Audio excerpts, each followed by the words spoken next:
the ES E-mini futures 2000 tick chart, and we're using price action rules and market geometry to determine where to enter for high probability setups.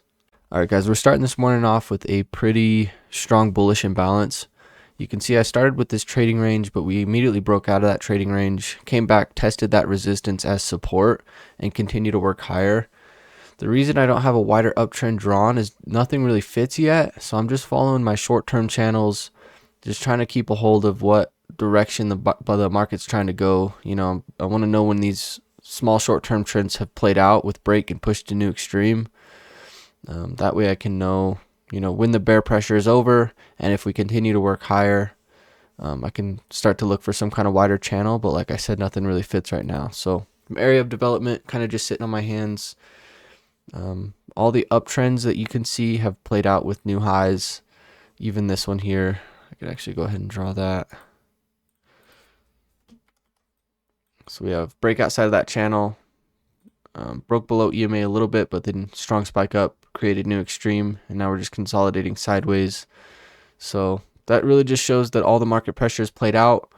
There's still a definite bullish imbalance here, so just watching it. We'll see what happens. Alright guys, this channel isn't quite confirmed yet, but I'm just going to keep it drawn in there just in case prices pull back. I want to see if there's a rejection off of this bottom trend line. Normally when you draw a channel this wide, you can see there's a lot of empty room. Before you even consider it to be an active channel, you want to see 3 rejections off of the bottom of the trend line. And after you get 3 rejections, that pretty much just confirms it, right? You want to see prices bounce 3 times off of your key entry point for you to be confident that it's going to hold, and then after it gets a break, that it's going to push to new extremes. So I'm going to be watching this and see what the market wants to do.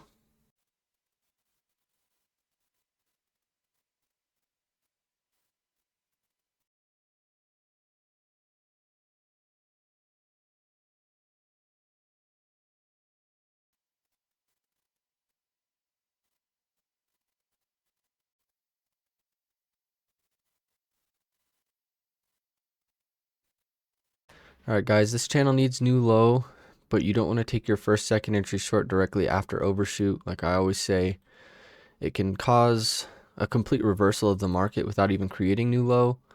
It looks like EMA is rejecting pretty strongly here though, so if we work down and create the new low and then we continue to work lower, there might be some kind of wider or steeper channel. Could even be something like this maybe. And it looks like that fits pretty well actually, so I might just keep that in there.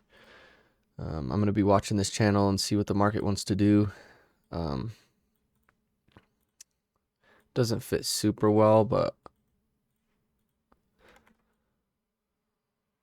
I'm still going to be respecting it as if it's overshoot of that smaller channel.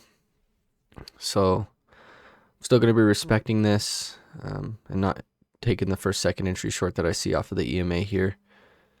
But if we continue to work lower, if we make a lower low than this, pull back to EMA and then continue to work lower, this channel will be pretty confirmed and I'll be comfortable taking shorts here. Alright guys, it actually rejected so nicely off of that key entry point, the EMA and the trend line. Got a nice bear bar, it triggered below, and we got a deep enough pullback for me to enter with the limit. So I just went ahead and risked this. It's a second entry short. You can see new low, first entry short, pullback, second entry short when we broke below that. I got my scalp out of it. It's definitely a risky trade because this can be overshoot, and it looks like we're kind of consolidating to the side here. But I think it's a good enough trade to risk. Alright guys, I actually re-entered it at the same limit. It pulled back again, and it hasn't worked for 8 ticks from the bottom of this bar, so I just went ahead and re-entered it. I already got my 8 tick scalp, hoping we can get this 16. 1 tick. Even if it comes back and stops me out at break even, that's alright.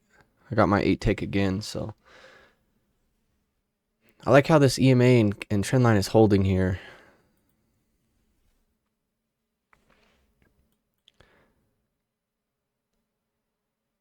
Let's see what the market wants to do here. Alright guys, so it stopped me out at break even again after my scalp, but I got 2 scalps out of this trade. It still hasn't worked to the lower side, but I think I'm going to stay out of it now. We're definitely consolidating to the side.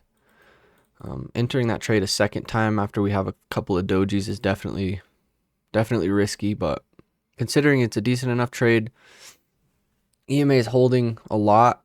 I think you can consider entering on that one.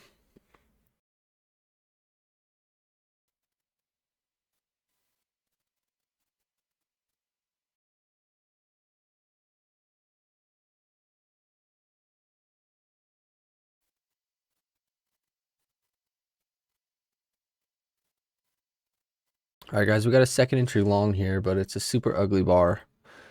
You can see there's a huge wick at the top of the candle. If this closes better, though, you have second entry long. This uptrend needs new high. You can consider it, but we got a bad bar here.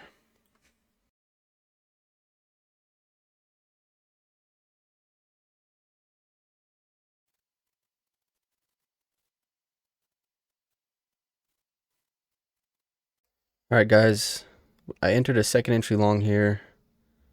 You can see new high, first entry long, pullback, second entry long. We have this uptrend. It broke here. It attempted new high, but it didn't quite create new high. And then we got a strong pullback and a nice, it's kind of like a doji bull bar, so it is a little bit more risky off of the EMA, but you can see strong rejection. It is risky just because of this big bear bar. You can see how far we pushed down in one bar. So there's a lot of bear pressure here. But good enough for me to risk. I've built up quite a bit of a buffer this morning, so I was willing to risk this trade. And I'm out with my 8-tick scalp, hoping we can reach the 16, and then I'll manage this last contract as a runner. We'll see what happens.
All right, guys, I went ahead and took my runner there, mainly because we have this uptrend and we just created new highs, so there's a good chance that it's going to pull back now.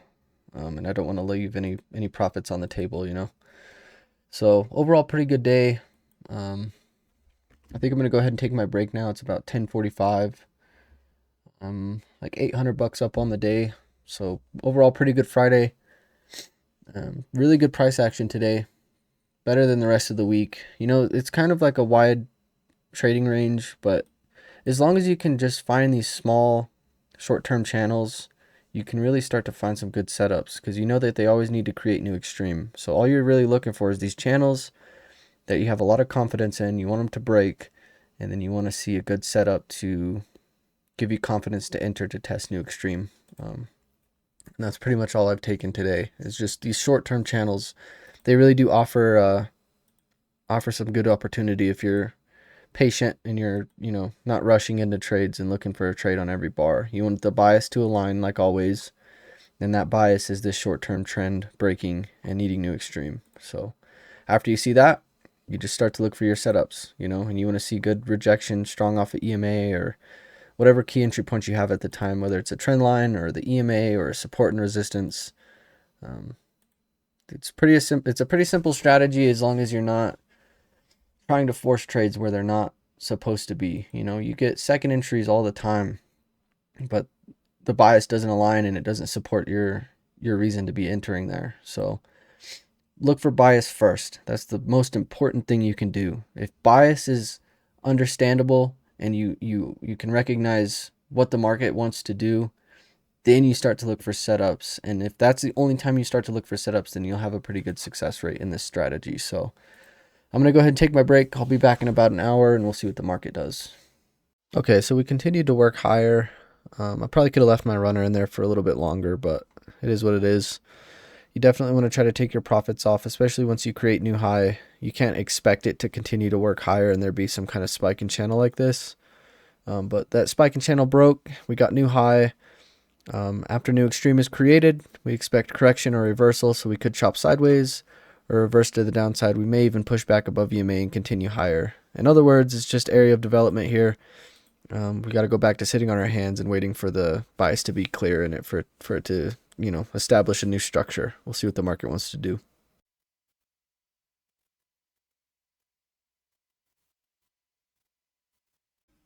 All right, guys, I think I'm going to go ahead and call it here. Overall, really good day. You can see the price action was mostly sideways. We have strong pushes down and strong pushes up, so there's potential for some kind of wider trading range, something like this. It was definitely a range day, though. But sometimes all you need is these short-term trends. They need to get new extremes just as much as big channels do. So really good day. If you guys have any questions, feel free to leave them in the comments. Feel free to subscribe. I'm going to be uploading every weekday my live charting sessions. Thank you guys for watching, and good luck with your trading.